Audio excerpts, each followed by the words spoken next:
क्योंकि अब अगले चुनावी राज्य का जरा जिक्र करें।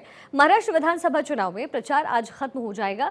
6 पार्टियों में तीन की जो 2 खेमे हैं और यही वजह है कि अभी भी पक्के तौर पर नहीं कहा जा सकता महाराष्ट्र के केस में कि कौन जीतने वाला है। लेकिन इतना तय है कि सबसे बड़ी पार्टी बनने के लिए भाजपा और कांग्रेस में जोर आजमाइश जरूर हो रही है। भाजपा की अगुवाई वाले महायुति में अजित पवार सबसे कमजोर कड़ी है, जबकि महाविकास अघाड़ी में कमजोर कोई नहीं है। कांग्रेस और शरद पवार की एनसीपी अच्छा कर सकती है।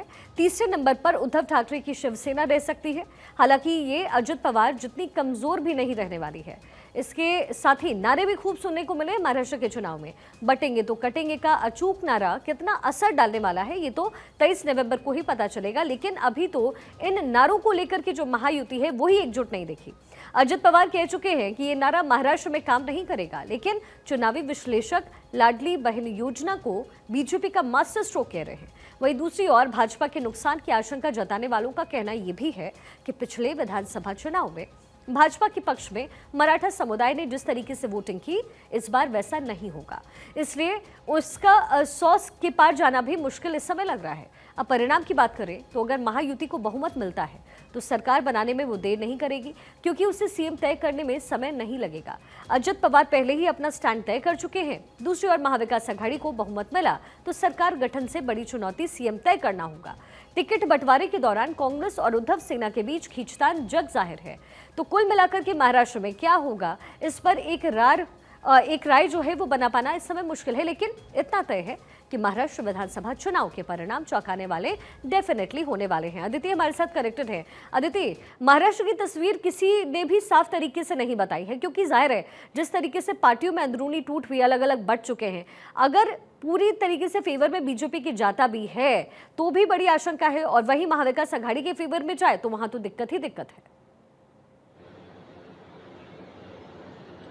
महाराष्ट्र का रण नेक टू नेक फाइट से अब एक बहुत ही नाजुक स्थिति में आ गया है दोनों ही अलायंसेस के लिए।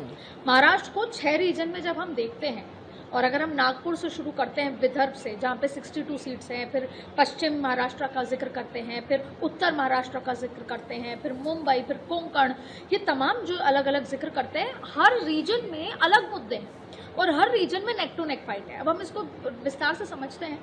देखिए, पहला अगर हम नागपुर वाला इलाका जो जैसे विदर्भ कहते हैं, 62 सीट्स है, वो पूरा जो इलाका देखें तो वहाँ पर पिछले बार 2019 में बीजेपी ने बहुत अच्छा परफॉर्म किया, इसलिए क्योंकि वो मध्य प्रदेश से लगा हुआ इलाका है। वहाँ पर बीजेपी कांग्रेस की डायरेक्ट फाइट होती है।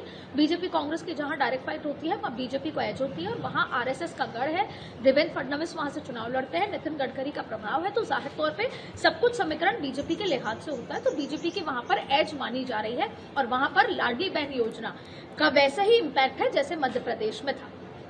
अब बात करते हैं, हम आते हैं वेस्टर्न जो महाराष्ट्र है, पश्चिम महाराष्ट्र। पश्चिम महाराष्ट्र में बीजेपी बहुत अच्छी नहीं थी एक समय में, एनसीपी का गढ़ था, और यही वजह है कि एनसीपी के अंदर सेंधमारी की गई और अजीत पवार अलग हुए और शरद पवार अलग। लेकिन आज भी सेंटिमेंट के लिहाज से शरद पवार का जो इम्पैक्ट है वो बहुत ज्यादा है। वहाँ पर बहुत सारा मराठास वहाँ पर रहते हैं, तो मराठास का सेंटिमेंट शरद पवार अजीत पवार के साथ था, लेकिन जाहिर तौर पे शरद पवार से ज़्यादा अटैचमेंट है। फिर वहाँ पर मराठा आरक्षण का सेंटिमेंट बहुत ज़्यादा है, ओबीसी वर्सेस मराठा इशू बहुत ज़्यादा है। तो ये पूरा जो इशू है ये कनेक्ट करता है इनको, उसके फेवर में जाता है, जो महा अघाड़ी है उसके फेवर में जाता है। फिर दूसरी बड़ी बात है कि किस तरीके से अब आगे की अगर हम उसमें जाते हैं, महाविकास अघाड़ी की बात कर ली। अब अगर हम नॉर्थ महाराष्ट्र में जाते हैं तो नॉर्थ महाराष्ट्र में ओबीसी फैक्टर बहुत ज्यादा है। अब देखिए, अगर 52% ओबीसी का हम जिक्र करते भी हैं तो उसमें से 30% ओबीसी बीजेपी ने अपने खेमे में कर लिए। तो अब अगर यहाँ पर ओबीसी मराठा इम्पैक्ट यहाँ पर भी है, ये भी बहुत महत्वपूर्ण है, तो बीजेपी यहाँ पर अपने आप को एज में मानती है। फिर अगर हम कोंकण आते हैं, कोंकण के साथ साथ अगर हम मुंबई इलाके में आते हैं, मुंबई और कोंकण की बात करें तो वहां पर डायरेक्ट शिवसेना मतलब उद्धव ठाकरे वर्सेस शिंदे आमने सामने है। तो ऐसे में ये तमाम चीजें बेहद महत्वपूर्ण हो जाती हैं। तो हर जगह कहीं ना कहीं जाति पर चुनाव हो रहा है। अब बात करते हैं बड़े लेवल पर। बड़े लेवल पर आप देखिए, जो महंगाई है, महंगाई का मुद्दा सरकार के खिलाफ जा रहा है। दूसरी बात करते हैं कि जब महंगाई की बात होती है और जिस तरीके से वहां पर लोग हैं, जो महिलाओं को जो पैसे दिए जा रहे हैं, उसमें महिलाओं का मानना है कि इतनी महंगाई है कि ये पैसे पूरे नहीं पड़ते। फिर दूसरा जिक्र करते हैं, अगर बात हो कि किस तरीके से ये सारे जो खिलाफ जा रहे हैं। फिर अगर हम बात करते हैं महंगाई की बात, अब आती है जाति पर। जैसा मैंने आपको झारखंड के लिए कहा, जाति पर जब चुनाव होता है तो कहीं ना कहीं बीजेपी के लिए वोट बंटने वाली स्थिति होती है। इसलिए जाति के ध्रुवीकरण की काट जो है वो हमेशा धर्म के ध्रुवीकरण से देखी जाती है। तो यहाँ पर देखिए 12% मुस्लिम समुदाय का वोट है जो सीधा सीधा महाविकास अघाड़ी के साथ जा रहा है। तो भारतीय जनता पार्टी ने मेजरली जो है वहां पर ओबीसी वोट बैंक पर अपनी पकड़ बनाई है। लेकिन अदिति, फिर भी तो अजित पवार ये कह रहे हैं कि भाई देखिए महाराष्ट्र में ये नारा काम नहीं करेगा। आप जिसको इस्तेमाल करके उत्तर प्रदेश में जीतने की बात कहते हैं, आप जिस नारे को लेकर के कहते हैं कि भाई हम लोकसभा का चुनाव जो है उस पर बढ़त बनाएंगे उन सीटों पर, लेकिन ये महाराष्ट्र में काम नहीं करेगा, इसकी वजह क्या है?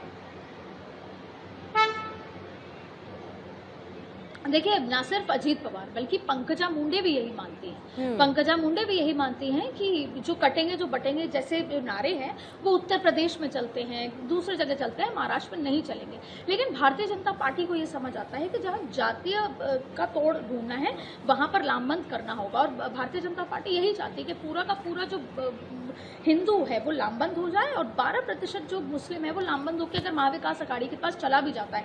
लेकिन क्योंकि मैंने आपको कहा कि यहाँ पर 6 रीजन है और हर रीजन में अलग अलग तरीके की चीजें हैं, हर रीजन में अलग इम्पैक्ट है। जैसे आप देखिए मराठावाड़ा में बहुत ज्यादा किसानों को लेकर नाराजगी है, वहाँ पे मराठा मुद्दा बहुत ज्यादा है।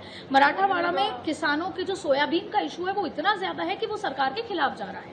तो कई ऐसी जगह हैं जो सरकार के खिलाफ जा रही हैं। महंगाई का मुद्दा, किसानों का मुद्दा। अब ऐसे में सिर्फ और सिर्फ जीतने का, जो अभी नेक टू नेक फाइट है, जीतने का मुद्दा एक ही है, पहला पूरा का पूरा ओबीसी लामबंद हो जाए और मराठा के वोट में सेंधानी। दूसरी बड़ी बात है कि महाविकास अघाड़ी को सपोर्ट कब मिलेगा? जब महंगाई, किसानों का मुद्दा, ओबीसी वर्सेस मराठा का इम्पैक्ट होगा, जिसकी कोशिश महाविकास अघाड़ी कर रही है, जिससे कि वोट बैंक में महायुति के सेंध मारी है। तो हर रीजन के अपने इम्पैक्ट है। यही वजह है कि इसलिए कहा जाता है कि सीधा सीधा अभी किसी की जीत या हार तय नहीं हो सकती। और अब ये देखना होगा कि जिस तरीके से लामबंद अगर 12% मुस्लिम वोट बैंक लामबंद हो भी जाता है तो ऐसे में कैसे लामबंद हो भी जाता है तो ऐसे में कैसे क्या पूरा हिंदू लामबंद होगा, क्या पूरा ओबीसी और कुछ मराठा आएगा? तो इसलिए नेक टू नेक फाइट है। चुनाव प्रचार थम चुका है और ऐसे में अब ये देखना होगा कि चुनाव प्रचार के बाद अब जो घर घर तक जाकर जो रात रात भर की बैठकें होती हैं कार्यकर्ताओं के साथ और कार्यकर्ता बूथ स्तर पर लेकर आता है, वो कैसे संभव। चलिए ठीक है अदिति, बहुत बहुत शुक्रिया इस तमाम विश्लेषण के लिए। तो महाराष्ट्र का रण इस समय सज चुका है और कुल 288 सीटों पर चुनाव होना है परसों यानी 20 तारीख को। इसके साथ ही कुल 38 सीटें हैं जिसमें सेकंड फेज की वोटिंग जो है वो होनी है झारखंड की, वो भी होना है 20 को और चुनावी नतीजे आएंगे 23 को।